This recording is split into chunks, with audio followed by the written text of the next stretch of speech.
Guys, ഇനി നിങ്ങൾക്കും fighter ഫിഷിനെ വളരെ എളുപ്പത്തിൽ ബ്രീഡ് ചെയ്യാനായിട്ട് പറ്റും.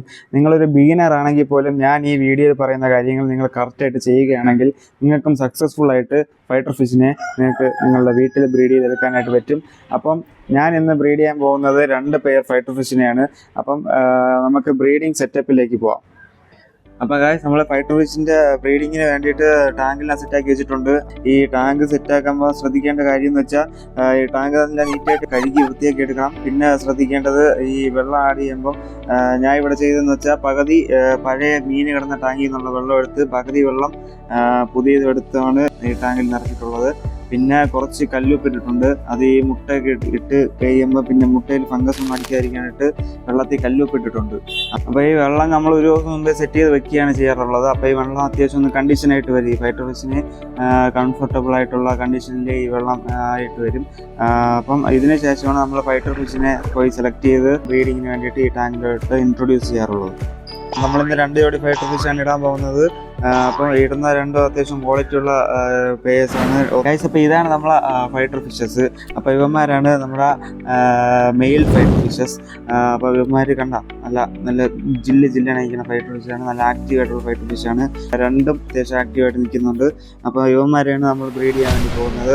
ബ്രീഡിങ് പെയർ ആയിട്ടുള്ള ഫീമെയിൽസിനെ അടുത്ത് കാണിച്ചു തരാം.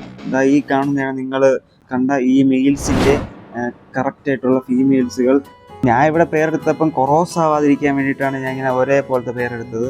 ഒരേ കളറിൽ ഒരേ എണ്ണത്തിൽ നിന്ന് തന്നെ പേര് സെലക്ട് ചെയ്തെടുത്തത്. അപ്പോൾ നിങ്ങളെടുക്കുമ്പോൾ അങ്ങനെ എടുക്കണമെന്നില്ല. വേറെ കളർ എടുത്താലും വിഷയമൊന്നുമില്ല, വേറെ എണ്ണത്തിൽ നിന്ന് എടുത്താലും വിഷയമൊന്നുമില്ല. അപ്പം ഗായ്സ്, നമ്മൾ ഇവിടെ ഫൈറ്റർ ഫിഷിനെയൊക്കെ സെറ്റാക്കി വെച്ചിട്ടുണ്ട്. അപ്പം നമ്മൾ അടുത്ത പരിപാടി എന്ന് പറഞ്ഞാൽ ഇവന്മാരെ ബ്രീഡിങ് ടാങ്കുകളിലേക്ക് ഇറക്കി വിടുക എന്നതാണ്. അപ്പോൾ നമ്മൾ പയ്യന്മാരെല്ലാം ടാങ്കുകളിൽ ഇറക്കി വിട്ടിട്ടുണ്ട്. നമ്മൾ ടാങ്കിലേക്ക് ഫീമെയിലും മെയിലും കൂടെ പെട്ടെന്ന് ഡയറക്റ്റായിട്ട് ഇറക്കി വിട്ട് കഴിഞ്ഞാൽ ഇവന്മാർ തമ്മിൽ അടികൂടാനുള്ള ചാൻസ് ഉണ്ട്. അടികൂടി ഒരുപാട് ഡാമേജ് ഒക്കെ വരാനുള്ള ചാൻസ് ഉണ്ട്. അതുകൊണ്ട് തന്നെ നമ്മൾ ടാങ്കിൽ മെയിലിട്ട ശേഷം ഫീമെയിലിനെ വേറൊരു കുപ്പിയിൽ ട്രാപ്പ് ചെയ്ത് വെച്ചിട്ട് ഇവന്മാർ തമ്മിലുള്ള കണക്ഷൻ ആദ്യം ബിൽഡ് ചെയ്ത ശേഷമാണ് നമ്മൾ തുറന്നു വിടാറുള്ളത്. അപ്പോൾ ഇവന്മാർ തമ്മിൽ ഇതൊന്ന് കണക്റ്റായി വരാൻ വേണ്ടിയിട്ട് ഏകദേശം ഒരു 7-8 മണിക്കൂർ എടുക്കും. അപ്പോൾ അതുവരെ നമ്മൾ ഇതുപോലെ ട്രാൻസ്പെറൻ്റ് ആയിട്ടുള്ള ഏതെങ്കിലും ഒരു കുപ്പിയിലോ ഗ്ലാസ്സിലോ ഇട്ട് ഇവന്മാരെ ഈ ടാങ്കിലേക്ക് സെറ്റ് ചെയ്ത് വെക്കണം ആദ്യം. ഈ ഫൈറ്റർ ഫിഷ് തന്നെ എന്തെങ്കിലും ഫ്ലോട്ട് ചെയ്ത് കിടക്കുന്ന സാധനത്തിൻ്റെ അടിയിലാണ് ബബിൾ നെസ്റ്റ് ഉണ്ടാക്കാറുള്ളത്. അപ്പം അങ്ങനെ ബബിൾ നെസ്റ്റ് ഇവർക്ക് ഉണ്ടാക്കാൻ വേണ്ടിയിട്ട് ഞാൻ ഫ്ലോട്ട് ചെയ്ത് കിടക്കുന്ന ഒരു പ്ലാസ്റ്റിക് കവേഴ്സാണ് വെച്ച് കൊടുക്കാൻ പോകുന്നത്. ഈ പ്ലാസ്റ്റിക് കവറൊക്കെ ഞാൻ കട്ട് ചെയ്തെടുത്തിട്ടുണ്ട്. അപ്പോൾ ഈ കവറുകളെ ഈ വെള്ളത്തിൻ്റെ മണ്ടയിൽ ഇട്ട് കൊടുക്കുക. അപ്പോൾ ഇത്രയുള്ള ഗൈസ്. അപ്പോൾ ഇത്രയാണ് നമ്മൾ ഫൈറ്റർ ഫിഷിൻ്റെ ബ്രീഡിങ്ങിന് വേണ്ടിയിട്ട് നമ്മൾ ചെയ്ത് കൊടുക്കാനുള്ള കാര്യം. ബാക്കി പണിയെല്ലാം ഇവന്മാർ ചെയ്തോളൂ. അപ്പോൾ ഞാൻ നേരത്തെ പറഞ്ഞ പോലെ ഈ ഫീമെയിലും മെയിലും കൂടെ ഒന്ന് കണക്ട് ആയി 8 മണിക്കൂർ എടുക്കുക. അപ്പോൾ ഇതിന് ശേഷം ഈ ഫീമെയിൽസിനെ റിലീസ് ചെയ്ത് കൊടുക്കുക.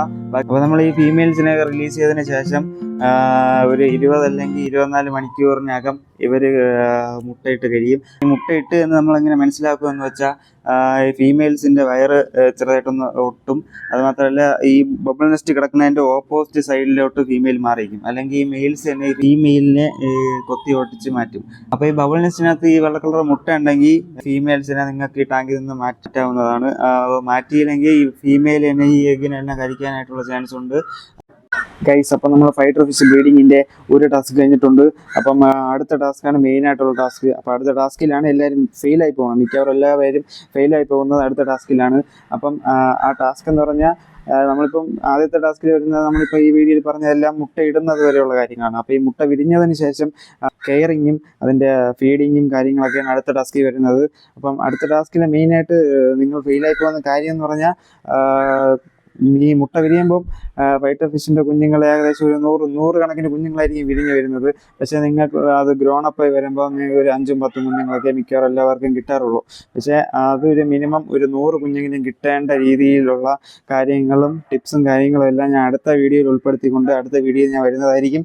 അപ്പോൾ അടുത്ത വീഡിയോ നിങ്ങൾക്ക് മിസ്സായി പോകാതിരിക്കാൻ വേണ്ടിയിട്ട് നിങ്ങൾ ഈ ചാനൽ ഒന്ന് സബ്സ്ക്രൈബ് അടിക്കുക. പിന്നെ ഇന്നത്തെ വീഡിയോ നിങ്ങൾക്ക് യൂസ്ഫുൾ ആണെങ്കിൽ ഈ വീഡിയോ ഒന്ന് ലൈക്ക് ചെയ്യുക. പിന്നെ ഇത് യൂസ്ഫുൾ ആകും എന്ന് തോന്നുന്ന നിങ്ങളുടെ ഫ്രണ്ട്സിനൊക്കെ ഈ വീഡിയോ ഒന്ന് ഷെയർ ചെയ്ത് കൊടുക്കുക.